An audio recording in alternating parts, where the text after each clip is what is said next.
আজকে আমাদের সঙ্গে এরকম কিছু হয়ে যাবে এটা আমি কখনো ভাবতেও পারিনি। চলো ভিডিওটা শুরু থেকে শুরু করা যাক। আজকে আমি সকাল সকাল ঘুম থেকে উঠে রেডি হয়ে যাচ্ছিলাম বাউল রাজবাড়ি মাঠে যাওয়ার জন্য। আর গাইস তোমরা তো জানো যে আজকে ছিল পহেলা বৈশাখ। আর পহেলা বৈশাখ উপলক্ষে আমাদের প্যারেড বন্ধ ছিল, মানে আমরা যে ট্রেনিংটা করতেছি ওই ট্রেনিংটা আজকে বন্ধ ছিল সরকারি ছুটির জন্য। আর গাইস তোমরা তো দেখতেই পাচ্ছ আমরা এখন একাডেমি থেকে বাইরে যাচ্ছি।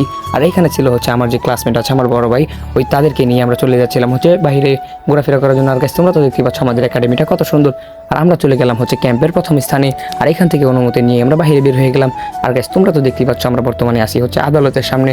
আর আমরা আদালত থেকে যাব বাউল রাজবাড়ির ভিতর দিয়ে। গাইস এই ভিউটা তো তোমরা সবসময় দেখো। আর গাইস আমরা মূলত বাউল রাজবাড়ির এখানে আমরা ট্রেনিং করি। আর আজকে আমরা ওই দিক দিয়ে যাবো না, আজকে আমরা যাবো ভেতর দিক দিয়ে। আর আমাদের সাথে ছিল আমাদের বড় ভাই প্রান্ত ভাই। আর প্রান্ত ভাই আমাদের টিম লিডার। প্রান্ত ভাইকে আমরা সাথে নিয়ে আমরা চলে যাচ্ছিলাম, কিন্তু হঠাৎ করে প্রান্ত ভাই আমাকে আসামির মতন করে ধরে নিয়ে যাচ্ছিল। কেন ধরেছিল সেটা আমি নিজেও জানি না। আর ভাই তো হঠাৎ করে আমাকে ছেড়ে দিল। আর গাইস আমরা মূলত যাচ্ছিলাম বাউল রাজবাড়ি মাঠে, এটা তো তোমরা ভালো করে জানো। আর তোমরা তো এখানে দেখতেই পাচ্ছ এখানে পুলিশ ভ্যান দাঁড়ানো আছে। আর এখানে যে ভাইটি দাঁড়িয়ে আছে সেই ভাইটি মূলত আসামি না, ভাইটি এখানে দাঁড়িয়েছিল ছবি তোলার জন্য। আর গাইস তোমরা তো দেখতেই পাচ্ছ আমরা ইতিমধ্যেই আদালতের যে জেলখানা আছে এটা পার হয়ে আমরা চলে যাচ্ছিলাম ডিসি অফিসের কাছে। আর গাইস ডিসি অফিসের কাছ দিয়ে আমরা চলে যাবো বাউল রাজবাড়ি মাঠে। আর বাউল রাজবাড়ি মাঠে যাওয়ার আগে আমরা ডিসি অফিসের আশপাশটা একটু ভালো করে ঘুরে নিচ্ছি। আর তোমরা তো দেখতেই পাচ্ছ এখানে আমাদের সিনিয়র বড় ভাইরা আমাদের সাথে করে যাচ্ছিল। আর আমরা তো এখানে ভিউটা দেখতেছিলাম। আর আজকে পহেলা বৈশাখ ছিল, এই জন্য এখানে অনেক মানুষ ভিড় করেছে।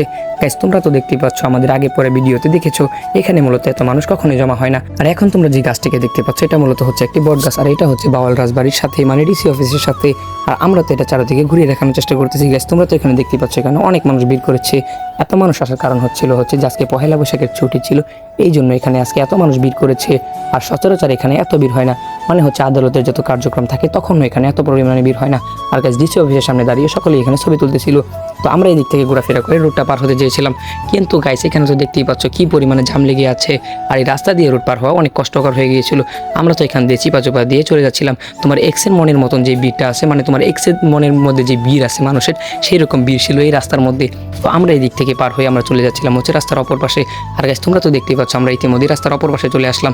এখন আমাদের পালা বাউল রাজবাড়ির যে মাঠটা আছে ওই মাঠে যাওয়ার জন্য। গাইস তোমরা তো দেখতেই পাচ্ছ আমরা মাঠটা চারদিকে ঘুরে ফিরে দেখানোর চেষ্টা করতেছি। গাইস দেখতে দেখতে আমরা গেটের সামনে চলে আসলাম। আর এখানে তো দেখতে পাচ্ছ মানুষের ভিড়। আর মানুষের ভিড়ের কারণে ভিতরে যেতেই পারছিলাম না। আর গাইস ভিতরে তো দেখতেই পাচ্ছ শুধু মহিলা আর মহিলা। এত পরিমাণে ভিড় যে তোমার এক্সের মনটাও এবার মনে হয় ফেল হয়ে যাবে। তোমাদের এক্সের মনের মতন বড় সেই বাউল রাজবাড়ি মাঠ। আর রাজবাড়ি মাঠের মধ্যে কত পরিমাণে মানুষ ভিড় করেছে এটা তো তোমরা দেখতেই পাচ্ছ। গাইস আজকের ওয়েদারটা অনেক সুন্দর ছিল। আর তোমরা তো দেখতেই পাচ্ছ এখানে অনেক প্রকার শিল্প আনা হয়েছে। আর এখানে মানুষ আর মানুষ, এখানে বিভিন্ন প্রকারের ফল এবং অনেক কিছুর আয়োজন ছিল। আর এখানে বিভিন্ন প্রকার শিল্প দিয়েও সাজানো ছিল। তোমরা তো গাইস দেখতেই পাচ্ছ এখানে অনেক প্রকার শিল্প। আর আমরা দেখতে দেখতে চলে গেলাম অন্য পাশে। আর যেই পাশে আমরা যাচ্ছিলাম ওই দিকেই শুধু মানুষ, মানে মানুষ আর মানুষ। এখানে তো মানুষের ভিড়ে আমরা চলাফেরাই করতে পারছিলাম না। তোমার এক্সের মনের মতন ভিড়ের কারণে আমরা চলাফেরাই করতে পারতেছিলাম না। আর গাইস এখানে শুধু আজকে তোমাদের এক্সকে মনে করিয়ে দিচ্ছিলাম। আর আমার ভিডিওতে যদি কোনো ভুল হয়ে থাকে তাহলে কমেন্ট করে জানাবে, পরবর্তী ভিডিওতে আমরা এটা সংশোধন করার চেষ্টা করব। আর গাইস দেখতে দেখতে আমরা এবার চলে যাচ্ছিলাম আমাদের ক্যাম্পের দিকে। আর দেখতেই পাচ্ছ এখানে ছিল আমার ভাই মজিবর ভাই। আর ওনার নাম মূলত সিফাত ভাই। আমরা ভালোবেসে ভাইকে ডাকি মজিবর ভাই। আর আমাদের সিফাত ভাই মূলত অনেক ভালো মানুষ। সিফাত ভাইয়ের সাথে সময় কাটালাম। আর সিফাত ভাইকে নিয়ে আমরা এই ভিড়ের মধ্যে চলে যাচ্ছি আমাদের ক্যাম্পের দিকে। আর সিফাত ভাই মূলত আমাদের সাথে ট্রেনিং নিচ্ছে।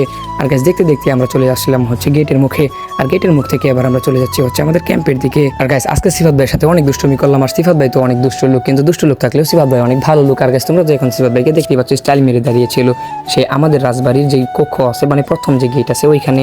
আর গাইস আমরা চেয়েছিলাম আমরা যে দিক থেকে এসেছি ওই দিক দিয়ে যাব, কিন্তু সিফাত ভাই আমাদেরকে অন্য দিক দিয়ে ঘুরিয়ে যাওয়ার চেষ্টা করতেছে। তখন আমি সিফাত ভাইকে সাথে নিয়ে সামনের ক্যামেরাটা ওপেন করতেছিলাম। সিফাত ভাই আমাকে বললো যে আজকে পিছনের ক্যামেরা দিয়ে ভিডিও করো। আর গাইস পিছনের ক্যামেরা দিয়ে ফার্স্ট আমি ভিডিও করলাম। আর ভিডিওটা কেমন হয়েছে এটা অবশ্যই কমেন্ট করে জানাবে। আমি আবারও বলে দিতেছি আমার ভিডিওতে আমি এখন ভিডিওটি লং ভিডিও তৈরি করতেছি। যদি আমার ভিডিও ভালো লাগে বা খারাপ লাগে তোমরা আমাকে কমেন্ট করে জানাবে। আমি পরবর্তী ভিডিওটা চেষ্টা করবো তোমাদের মনের মতন করে তৈরি করতে। গাইস এখন তো তোমরা দেখতেই পাচ্ছ আমরা আসি ডিসি অফিসের সামনে, মানে জেলা প্রশাসনের যে কার্যালয় আছে এখানে। আর দেখতে দেখতে আমরা চলে যাচ্ছিলাম আমরা যেই দিক দিয়ে এসেছিলাম ঠিক সেই দিক দিয়ে আমরা আবার ব্যাক করতেছি।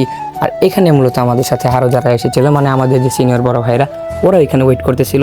গাইস তোমরা তো দেখতে পাচ্ছ ইতিমধ্যে আমরা ওই চিপাগুলি দিয়ে চলে যাচ্ছিলাম। আর দেখতে দেখতে আমরা চলে আসলাম সেই বাউল রাজবাড়ির যে মুখ আছে ওইখানে। আর এইদিকে আমাদের বড় ভাই বললো যে এই দিক থেকে একটু ঘুরে আসার জন্য। তাই তো আমরা আমাদেরকে বড় ভাইকে নিয়ে সাথে করে নিয়ে চলে যাচ্ছিলাম ওই ভেতরের দিকটা একটু ঘোরাফেরা করে তারপর আমরা বাইরে চলে আসলাম। আর গাইস তোমরা তো দেখতে পাচ্ছ ইতিমধ্যে আমরা বাইরে আসি। আর এবার আমরা চলে যাচ্ছিলাম যে বাউল রাজবাড়ির যে নাম করা শ্মশান ঘাট, আমরা সেই শ্মশান ঘাটে চলে যাচ্ছিলাম একটু ঘোরাফেরা করার জন্য। আর গাইস তোমরা তো দেখতে পাচ্ছ আমরা ইতিমধ্যে রওনা দিয়ে দিয়েছি। আর এখন যে ভিউটা দেখতে পাচ্ছ এটাই হচ্ছে সেই বাওয়াল রাজবাড়ির শ্মশানঘাট। গাইস এই শ্মশানঘাটটা দেখতে একদম অসাধারণ ছিল। আর আজকে যে পহেলা বৈশাখ ছিল এই জন্য এখানে আজকে অনেক মানুষ ভিড় করেছে।